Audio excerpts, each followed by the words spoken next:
7 Kebenaran di dalam Kegelapan. Dipublikasikan oleh blog Normi. Setelah beristirahat beberapa menit lamanya, Aliang sudah merasa enakan. Hebat juga obatmu, Chiosan. Kau bisa membuka usaha pertabiban jika tua nanti, katanya sambil tertawa.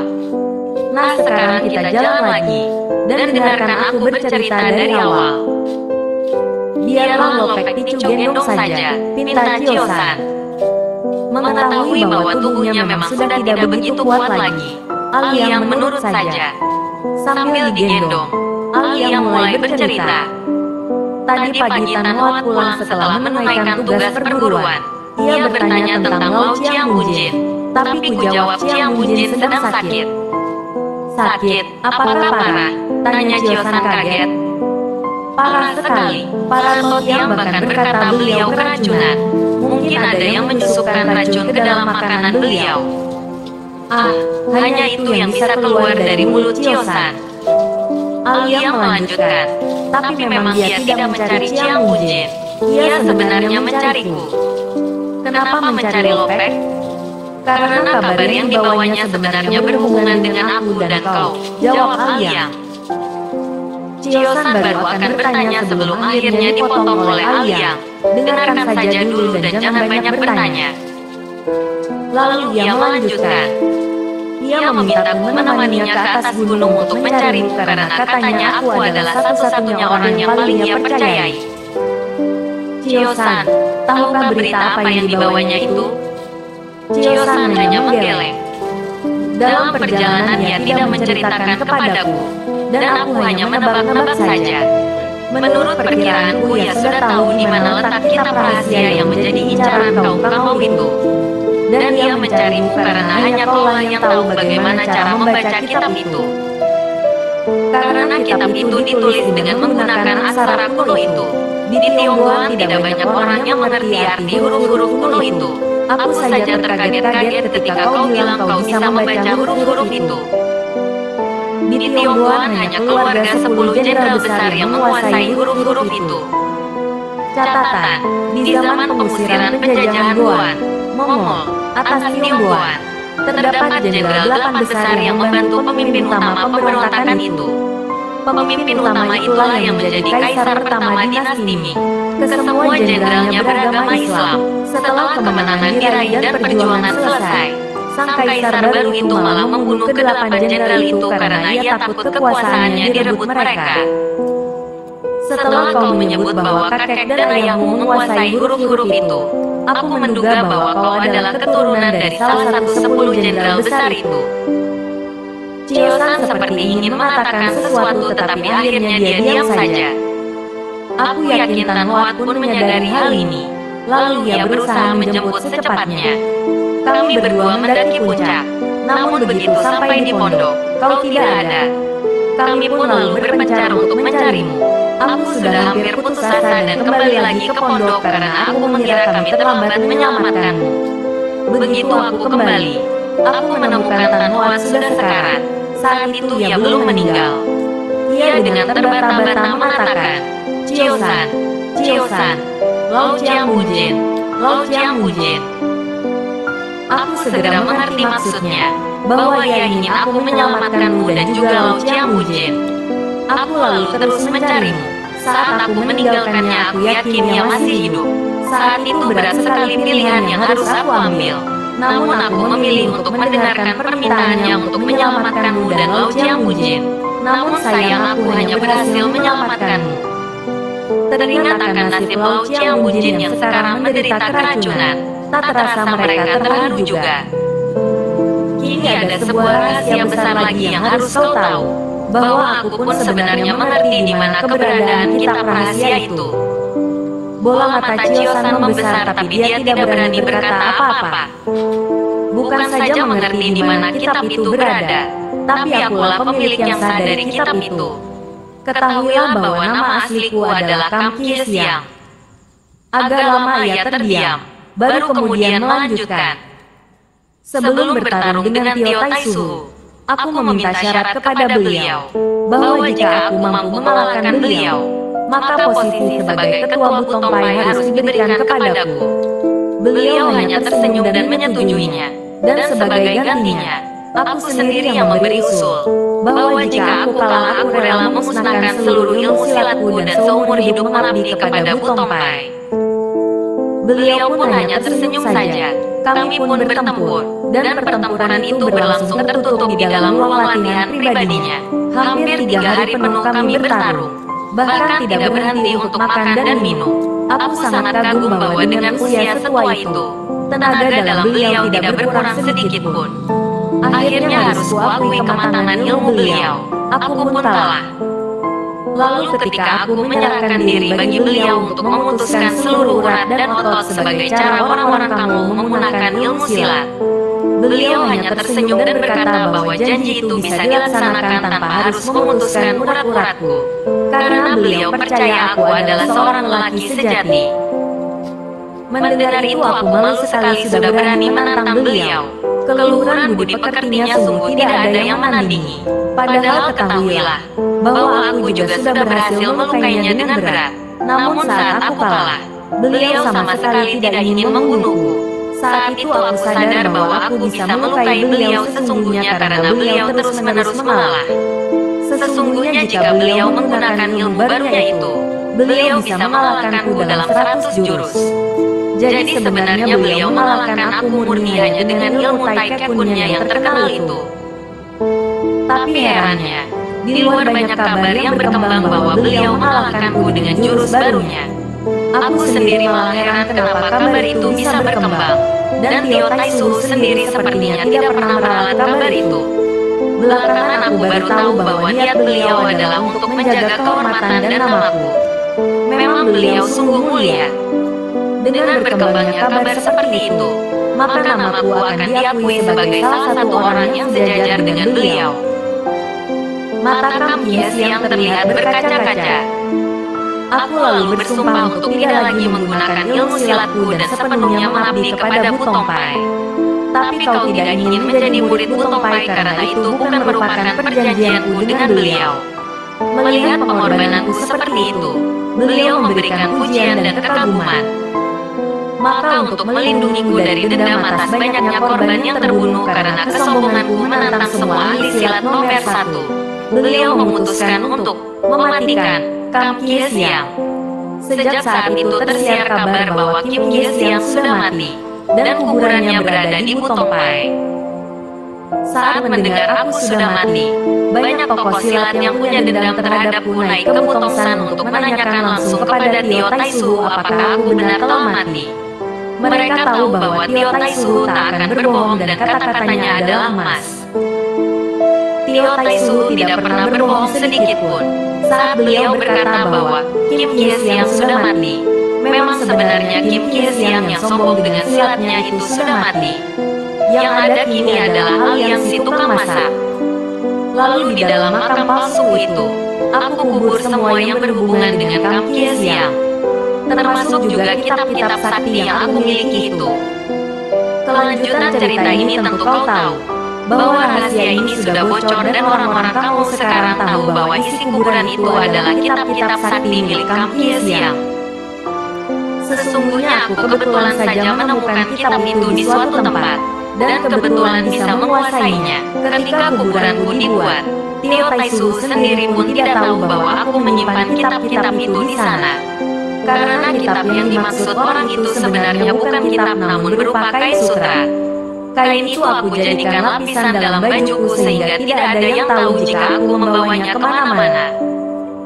Dan kau tak tahu betapa kagetnya aku ketika melihat engkau sanggup memainkan jurus pertama dari kitab sakti itu, Chiosan. Chiosan heran namun tetap diam saja. Alia melanjutkan. Aku mengira kau mempelajarinya dari buku masakan yang kuberikan kepadamu itu.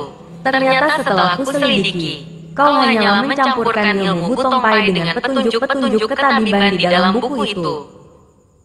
Aku pikir hanya kebetulan belaka bahwa engkau sanggup menciptakan jurus-jurus itu. Tetapi setelah lama kupikir, aku merasa ilmu di dalam kitab yang kupelajari itu sebenarnya mempunyai sumber yang sama dengan ilmu-ilmu Butompai sehingga mempunyai beberapa kemiripan. Kau adalah anak kecil yang sangat berbakat, Chiosan. Ucapannya tidak dilanjutkan karena Ali yang kini terbatuk-batuk. Turunilah terus lembah ini. Mudah-mudahan kita segera bisa lolos dari kejaran murid-murid Butompai. Kau harus terus hidup Chiosan, supaya kau bisa membersihkan nama kita dari fitnah besar ini. Aku yakin kematian orang tuamu juga ada hubungannya dengan peristiwa-peristiwa ini. Iya Lopek, Picu akan terus berusaha. Lopek beristirahatlah sebentar menyimpan tenaga dalam gendongan Picu. Walaupun tenaganya semakin terus terkuras karena berjalan tanpa henti sambil mengendong Aliang, Chiosan yang sekarang ini tidak lagi cepat kelelahan dan kehabisan tenaga. Latihannya yang hampir 3 bulan di atas puncak Butongsan sudah bisa membuatnya disebut pendekar muda berbakat. Walaupun umurnya hanya baru belasan tahun. Ia terus berjalan menuruni tebing hutan yang terjal itu. Pikirannya menerawang dan terus berpikir tentang nasib dirinya dan Lao Chiang Bunjin yang mungkin saja sudah terbunuh. Juga tentang pengorbanan besar Ali yang menyelamatkan dirinya. Tak terasa ia berjalan terus sehingga hampir pagi. Ia beristirahat sebentar dan memeriksa keadaan Aliang. Ia memegang nadi tangan Aliang. Ternyata nadi itu sudah berhenti berdetak. Tak percaya, ia mencoba lagi. Kali ini memegang dada Aliang untuk memeriksa detak jantungnya.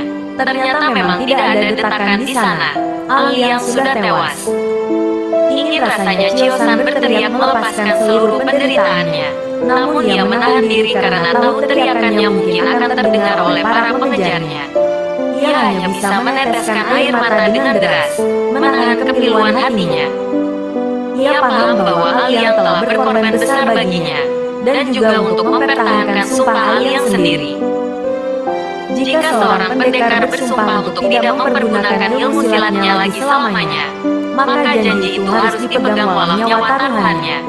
Itulah sebabnya Aliang hanya bisa menghindari pukulan dan keroyokan para murid Butompai tanpa bisa membalas atau bahkan menangisnya. Padahal jika ia mau, dengan ilmu yang dimilikinya, ia bisa saja mengalahkan atau bahkan membunuh mereka semua. Teringat dia akan segala kebaikan dan ketulusan Aliang. Hanya dia dan Benyong yang mau bersahabat dengannya. Di dalam perguruan sebesar Butompai yang berisi hampir 1000 orang, mungkin hanya suhunya, Tan Wan, Aliang, dan Benyong yang baik kepadanya. Ia juga mengingat jasa dan kebaikan Lao Chiang Bunjin, sang ketua Butompai. Hanya orang-orang inilah yang baik terhadapnya. Kini mereka semua telah tiada, hanya Benyong saja tersisa. Itu pun mungkin sekarang Benyong memusuhinya juga karena peristiwa yang baru saja terjadi ini. Chiosan melanjutkan perjalanan dalam kesedihan. Ia tak ingin meninggalkan jasad Aliang sendirian di hutan itu. Ia bertekad membawa jasad itu ke tempat yang aman. Lalu akan ia kuburkan dengan hikmat. Ia terus berjalan dan berjalan. Entah sudah berapa lama, entah sudah berapa jauh. Tenaganya telah habis terkuras. Kesadarannya pun sudah mulai berkurang. Langkah demi langkah ia jalani. Di dalam kegelapan seperti ini mau pergi kemana, ia hanya tahu bahwa ia harus terus berjalan, terus menelusuri hutan ini. Entah akan sampai di mana. Tiba-tiba langkahnya gontai dan ia terjatuh. Di dalam gelap, di tengah kesadaran yang berkurang, serta tenaga yang hampir habis, Chiosan terjatuh. Ia tidak tahu lagi ia terjatuh di mana. Chiosan pun kehilangan kesadarannya. Ketika ia tersadar, hari telah semua masih terlihat gelap. Chiosan tahu kini berada di mana. Ia menunggu sebentar agar kesadarannya pulih sempurna. Tubuhnya terasa sakit semua. Ia berdiam diri lama sekali, mencoba mengalirkan Qi ke seluruh tubuhnya. Lama-lama tubuhnya mulai terasa segar. Perlahan-lahan kesadarannya pulih seluruhnya. Chiosan kini sadar bahwa separuh tubuhnya terendam di dalam air. Kiranya dia kini berada di tepian sungai. Tapi mengapa semuanya gelap? Apakah ia kini telah menjadi buta? Ia menjadi panik, namun berusaha untuk tetap tenang. Ia menoleh ke kiri dan ke kanan memastikan apakah ia benar-benar buta. Tak saja ternyata ia melihat titik cahaya tak jauh dari tempatnya berbaring. Ia lalu menuju ke titik itu dengan cara merangkak. Seluruhnya sangat gelap sehingga ia harus berhati-hati. Apalagi pijakannya sangat licin karena berupa batu-batuan dan air sungai. Akhirnya setelah berjuang ia mencapai juga sumber titik cahaya itu. Ternyata aliran sungai keluar lewat situ. Titik cahaya itu ternyata adalah terowongan tempat keluarnya aliran air sungai. Chio-san lega, ternyata ia tidak menjadi buta. Mata manusia secara spontan ternyata menyesuaikan diri dengan kegelapan. Begitulah juga dengan mata Chio-san. Lambat laun ia akhirnya mulai bisa melihat sedikit di dalam kegelapan. Ia ternyata berada dalam sebuah gua di dalam perut bumi. Entah bagaimana ia bisa berada di dalam satu. Mungkin ia terjatuh di dalam sungai. Lalu air sungai membawanya masuk ke dalam perut bumi. Ia tidak tahu pasti. Tiba-tiba ia teringat akan jasad Aliang yang digendongnya. Apa yang terjadi dengan jasad itu? Chio-san memberanikan diri untuk mencari jasad Aliang itu. Tak berapa lama akhirnya ia menemukan jasad Aliang.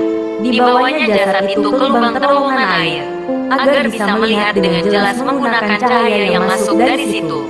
Ternyata jasad Aliang sudah rusak, sebagian tubuhnya remuk. Apa yang sebenarnya terjadi? Ternyata ketika mereka terjatuh dari puncak tebing, jasad Aliang lah yang secara tidak sengaja menyelamatkan Chio-san. Jasad itu menjadi sejenis tameng yang menjaga Chio-san dari batu-batuan sungai. Jasad itu juga lah yang mungkin menjaga agar Chio-san tidak tenggelam. Sungguh beruntung.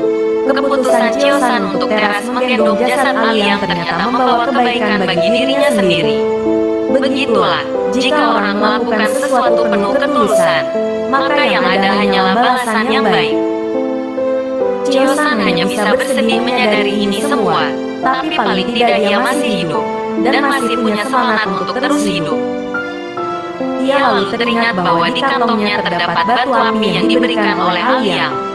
Begitu dicarinya, ternyata batu itu masih ada, namun basah. Tiba-tiba muncul dalam pikirannya untuk memeriksa kantong baju di jasad Aliang juga. Setelah mencari, ternyata ia menemukan pisau. Pisau itu memiliki sarung yang terbuat dari kulit hewan. Betapa mulianya Liang Lopek, pikir Chio-san. Bahkan saat sudah meninggal pun, ia masih memberi pertolongan kepadaku. Memang sebagai tukang masak, Aliang selalu membawa batu api dan pisau. Chio-san lalu meletakkan pisau dan batu api tadi di tempat yang kering. Lebar terowongan itu memang cukup besar, dan ada terdapat beberapa bagian yang sama sekali kering dan tidak dialiri aliran sungai. Ia lalu memutuskan untuk beristirahat sebentar. Kejadian yang baru saja dialaminya memang sangat menguras tenaga dan pikiran.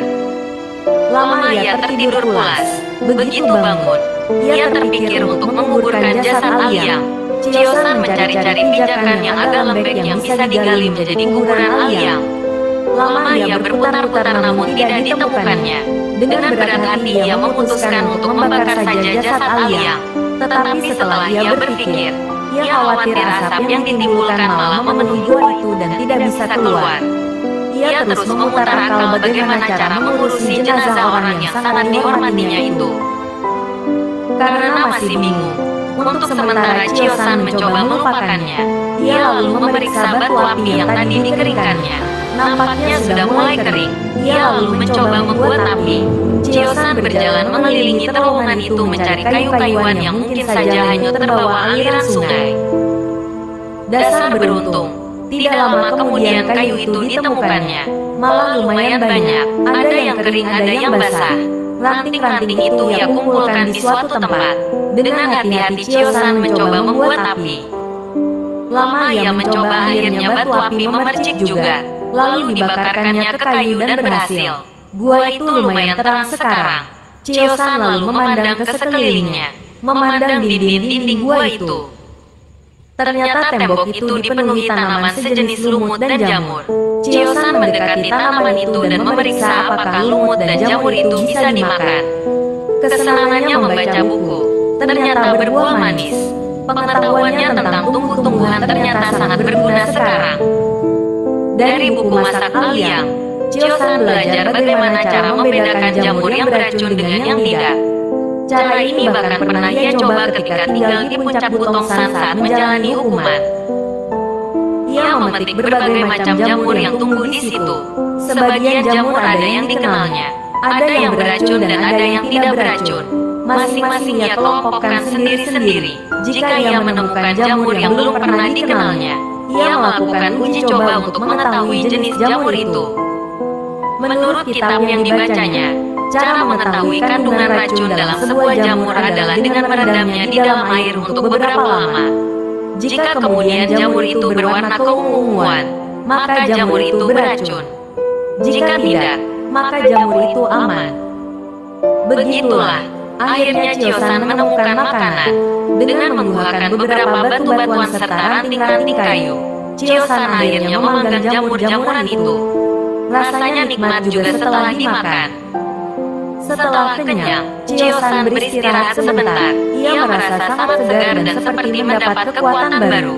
Ia mulai memikirkan lagi bagaimana cara menguburkan Aliang. Mungkin jika ku telusuri terus awal mengalirnya sungai ini, aku bisa menemukan jalan keluar. Ia lalu menyalakan api yang ia gunakan sebagai penerang, lalu menelusuri sungai itu.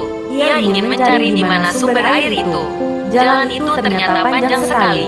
Bahkan kira-kira sepembakaran Hio, sekitar 15 menitan, ia belum menemukan sumber air itu. Panjang juga terowongan ini, pikirnya. Tapi di sepanjang perjalanan ia menemukan bahwa ternyata pijakannya tidak hanya berupa bebatuan keras saja, namun juga ada yang berupa tanah. Daerah yang diliputi tanah ini bisa dijadikan sebagai kuburan Liang Lopek. Syukurlah. Walaupun sudah menemukan tempat yang baik untuk kuburan Aliang, Chiosan memutuskan untuk terus menyusuri jalan itu. Sampai kira-kira sepeminum teh baru akhirnya ia mendengar suara bising yang cukup keras. Chiosan bergegas ke arah suara itu. Ternyata suara itu berasal dari deburan air terjun. Ternyata ada sebuah air terjun yang muncul dari dinding gua. Indah sekali. Mungkin dari dalam air terjun inilah aku bisa masuk ke dalam terowongan ini. Chiosan lalu memeriksa air terjun itu. Walaupun tidak cukup besar, air terjun itu lumayan deras. Chiosan lalu memeriksa lubang tempat keluar air terjun itu. Ternyata cukup untuk dilewati orang dewasa, tapi dengan cara berbaring. Bagaimana mungkin aku bisa melawan kekuatan air terjun itu dengan cara berbaring? Berenang jelas tidak mungkin karena untuk lubang itu tidak cukup lebar saat aku merentangkan tangan. Sungguh suatu keajaiban aku dan jasad Aliang bisa melewati lubang ini dan sampai di sini. Jika bisa berenang pun tentulah sangat kuat, karena kekuatan dorongan air itu sungguh dahsyat. Chiosan meletakkan tangannya di air terjun itu mencoba merasakan kekuatan hempasan airnya. Wah, sungguh dahsyat sekali air terjun ini. Kekuatannya bahkan mungkin bisa memecahkan buah kelapa jika kuletakkan buah itu di bawahnya, pikir Chiosan. Agak kecewa juga Chiosan melihat kenyataan bahwa ia tidak mungkin keluar melewati sumber air terjun itu. Ia lalu melihat ke sekeliling mencoba untuk mencari tempat lain yang bisa ia gunakan sebagai jalan keluar. Tetapi setelah lama mencari ia akhirnya putus asa juga. Ada rasa takut yang hinggap dalam dirinya bahwa ia mungkin harus tinggal di dalam gua itu. Tapi tampaknya itu lebih baik daripada hidup terus dikejar-kejar orang. Berpikir seperti itu, rasa takutnya perlahan-lahan menghilang. Chiosan lalu kembali ke tempat ia meletakkan jasad Aliang. Dibawanya jasad itu ke tempat di mana ia tadi menemukan daerah yang bertanah. Ia lalu menggali tanah itu dan menguburkan jasad Aliang.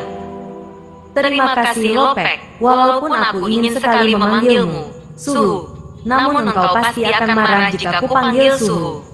Persahabatanmu begitu tulus. Engkau pun lelaki sejati yang memegang janji sampai mati. Semua pertolongan, kebaikan, dan segala yang engkau ajarkan kepadaku tidak akan pernah kulupakan. Setelah berdoa lama sekali, Chiosan mekakukan Koutou, sujud, sebanyak 3 kali. Matanya basah mengingat sosok Aliang. Memang persahabatan mereka hanya sebentar saja, namun cukup memberi bekas yang amat dalam bagi Chiosan. Ia kini sendirian, kembali duduk di tempat tadi ia memasak, karena hanya dari situlah ada sedikit cahaya yang masuk dari luar. Namun cahaya itu perlahan-lahan meredup, nampaknya malam telah datang. Sekali lagi Chiosan memanggang jamur-jamuran untuk makan malamnya. Setelah makan ia lalu tertidur pulas.